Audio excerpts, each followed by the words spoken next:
আজকে চিল্লাখানা মাজার দেখাবো। চিল্লাখানা মাজার মূলত এই মাজারটা যার তিনি 14 হাত লম্বা ছিলেন। তো তিনি যখন মারা যান তারপরে তাকে এখানে রাখা হয় এবং এনার যে কবরটা এটা হলো 14 হাত। তো পাশাপাশি এখানে একটা মসজিদ রয়েছে এবং ওনাকে যারা দেখাশোনা করত তাদের কবরও এর আশপাশে রয়েছে।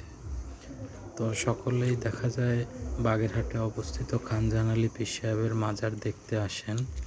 তো যারা অনেক দূর থেকে আসেন তারা খানজাহান আলী পীর সাহেবের মাজার দেখার পাশাপাশি এর আশপাশে আরও অনেক মাজার রয়েছে, সেগুলো দেখতে পারেন। তো তার ভিতরেই এই চিল্লাখানা মাজারটা, এটা 14 হাত লম্বা। তো এটা খানজাহান আলী পীর সাহেবের মাজারের থেকে পশ্চিম সাইডে অবস্থিত। যে কেউকে জিজ্ঞাসা করলে দেখিয়ে দিবে।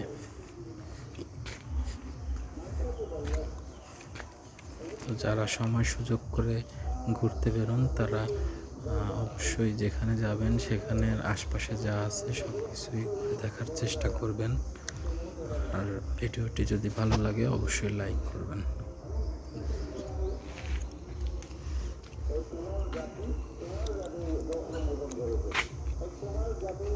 এটাই 14 হাত কবর।